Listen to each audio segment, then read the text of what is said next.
नमस्कार साथियों, मैं एक बार फिर से आपका स्वागत करता हूं आपके अपने YouTube channel brainstorm of commerce में। और आज हम बात करने वाले हैं बिजनेस स्टडीज की।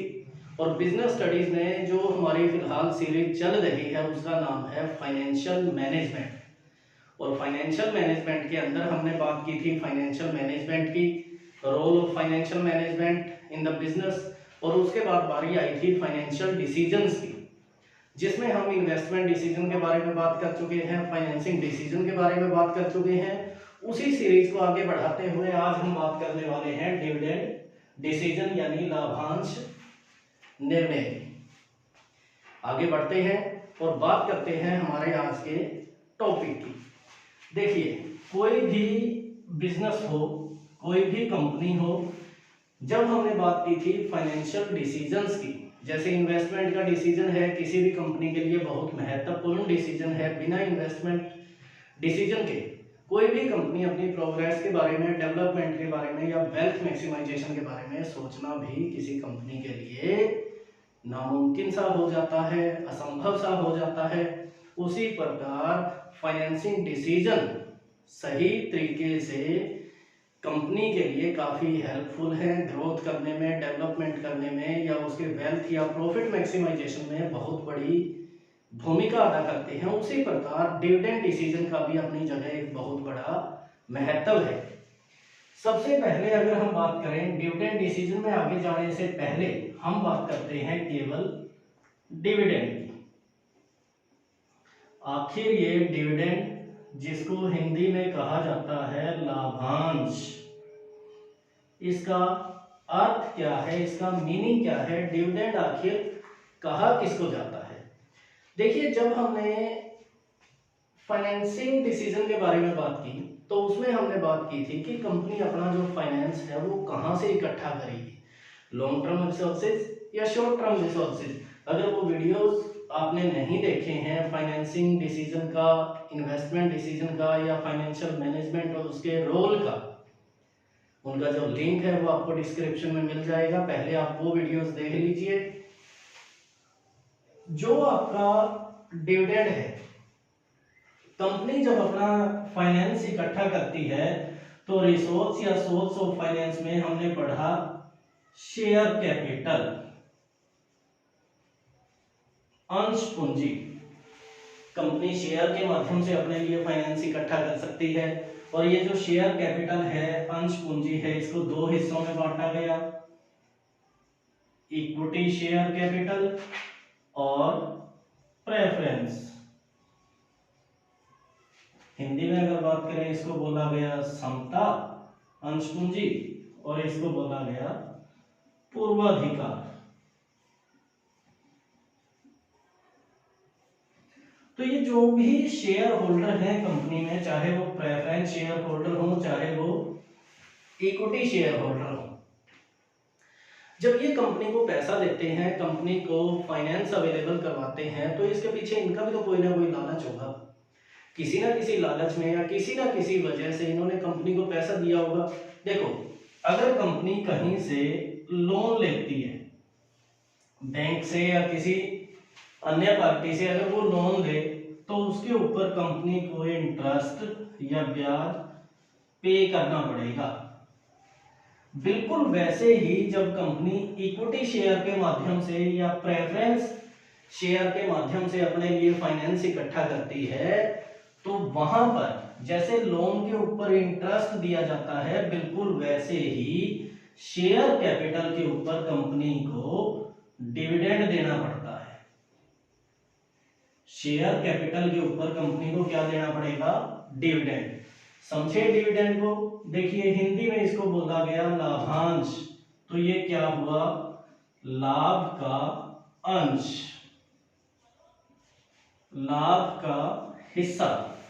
तो डिविडेंड क्या है? Dividend is a share of profit, share of profit which is given या पेड कह सकते हो टू शेयर होल्डर्स। मतलब लाभांश प्रॉफिट का या लाभ का वो हिस्सा है जो शेयर होल्डर्स को दिया जाता है, शेयर होल्डर्स को पे किया जाता है कंपनी के द्वारा। कंपनी शेयर होल्डर को ये पैसा देती है लाभ में से। इसको बोलते हैं डिविडेंड, यानी लाभ का अंश। अब जितने भी शेयर होल्डर होंगे, चाहे वो इक्विटी हो चाहे वो प्रेफरेंस हो, इनको रिटर्न में जो मिलता है वो मिलता है डिविडेंड। जैसे लोन के बदले आपको इंटरेस्ट मिलेगा, आप किसी को पैसा देते हो लोन के रूप में, उधार देते हो किसी को, तो बदले में आपको लोन मिलेगा, इंटरेस्ट मिलेगा।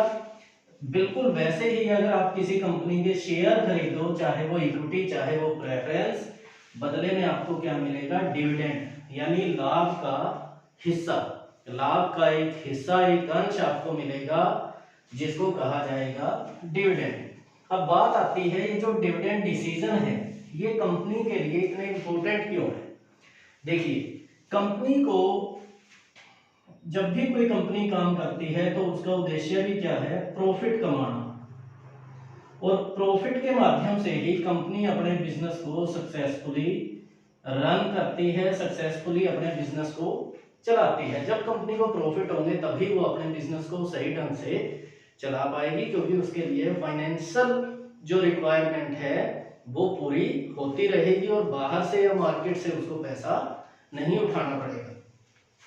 अब कंपनी यदि बिना सोचे समझे लाभ का एक बहुत बड़ा हिस्सा डिविडेंड के रूप में शेयर होल्डर को दे देती है, तो कंपनी के पास पैसा कम बचेगा, कंपनी के पास प्रॉफिट कम बचेगा, और हो सकता है कम प्रॉफिट या कम पैसा होने के कारण अपना जो काम है कंपनी वो सही ढंग से ना कर पाए। इसलिए एक सही डिविडेंड डिसीजन का होना बहुत जरूरी है।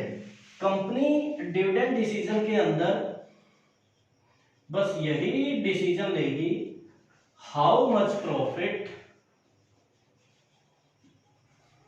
should be, how much profit should be given as dividend।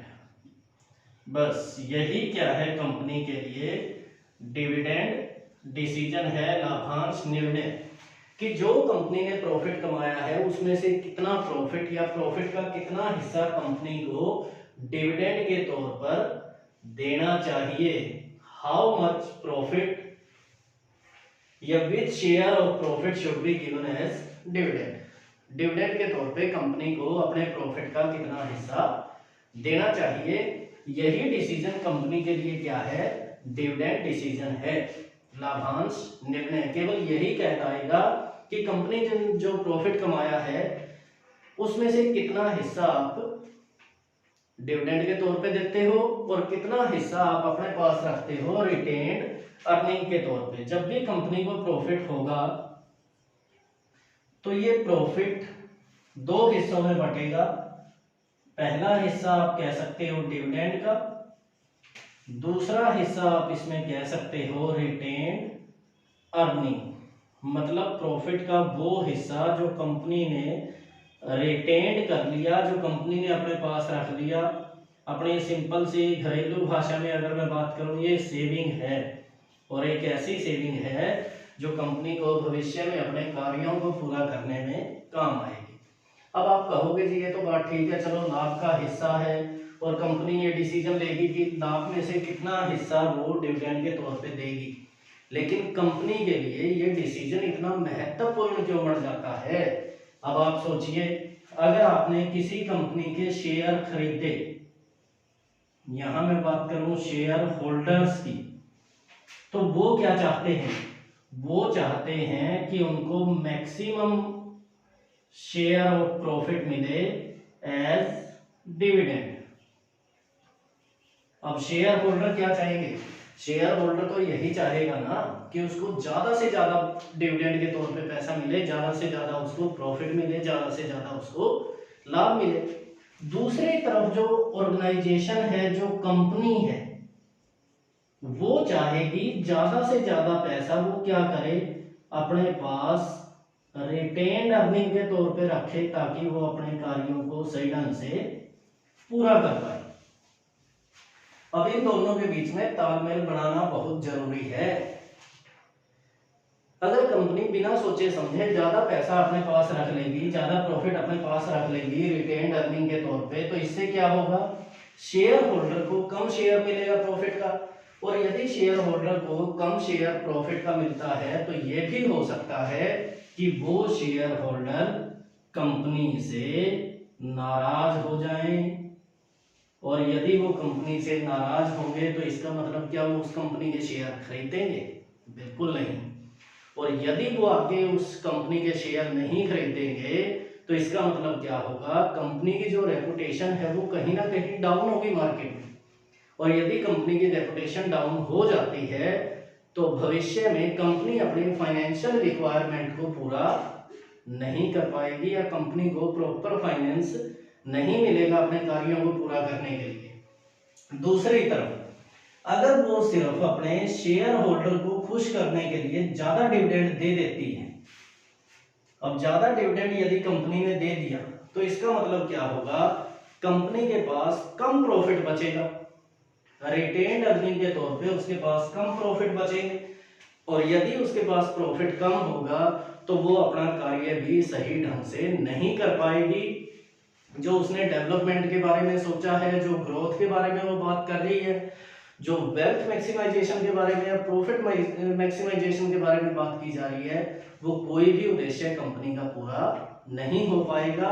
अब इसका मतलब क्या है, कंपनी को यदि डेवलपमेंट, ग्रोथ, वेल्थ मैक्सिमाइजेशन या प्रॉफिट मैक्सिमाइजेशन के उद्देश्य को पूरा करना है तो उसे शेयर होल्डर को भी खुश करना पड़ेगा और अपने आप यानी कंपनी को भी उसे खुश करना पड़ेगा। तो इनके बीच में एक तालमेल हमें स्थापित करना है और हमें एक ऐसा डिसीजन लेना है जिससे हमारे शेयर होल्डर भी नाराज ना हो, वो भी खुश हो कि उन्हें अच्छा खासा प्रॉफिट मिला है डिविडेंड के तौर पे, और कंपनी के पास भी रिटेन्ड अर्निंग के तौर पे एक अच्छा खासा प्रॉफिट बच जाए ताकि वो कंपनी अपने कार्यों को सही ढंग से आगे कर पाए। तो ये है हमारा डिविडेंड डिसीजन। डिविडेंड किसको कहोगे, लाभांश यानी लाभांश। इंग्लिश में डिविडेंड बोलते हैं लाभ का वह हिस्सा जो कंपनी देती है किसको, अपने शेयर होल्डर को। डिविडेंड डिसीजन क्या है, ये डिसीजन लेना कि प्रॉफिट का कितना हिस्सा या कितना प्रॉफिट डिविडेंड के तौर पर दिया जाएगा। और ये इंपॉर्टेंट क्यों है, क्योंकि तालमेल बनाना है हमें अपने शेयर होल्डर और कंपनी के बीच। अब ये जो डिविडेंड डिसीजन है आपका कई बातों पर आधारित है, कई बातें ऐसी हैं जो इसको प्रभावित करती हैं, कई बातों पर निर्भर करता है। जैसे अमाउंट ऑफ प्रॉफिट आप कह सकते हो, कंपनी का जो प्रॉफिट है उसी पे आधारित है आपका डिविडेंड डिसीजन। स्टेबिलिटी आप कह सकते हो, स्टेबिलिटी ऑफ प्रॉफिट। उसके अलावा फ्यूचर की पॉसिबिलिटी आप कह सकते हो।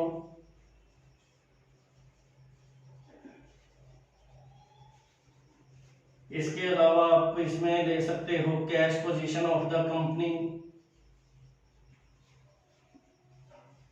कैश पोजीशन कह सकते हो। उसके अलावा आप कह सकते हो फाइनेंशियल रिक्वायरमेंट कैसी है, फाइनेंशियल रिक्वायरमेंट। टैक्स का भी इसमें काफी इफेक्ट पड़ता है। तो ये कुछ बातें ऐसी हैं जो आपकी डिविडेंड डिसीजन को प्रभावित करती हैं। इनको हम डिस्कस करेंगे हमारे अगले वीडियो में। उम्मीद है ये आज की बातें आपको समझ में आई होंगी, वीडियो आपको अच्छी लगी होगी। अगर वीडियो आपको अच्छी लगी है तो वीडियो को लाइक अवश्य करें और ज़्यादा से ज़्यादा इसको शेयर करें। इसके साथ साथ आपका जो प्यार, आपके सुझाव, आपका साथ हमें कमेंट के रूप में अवश्य दें।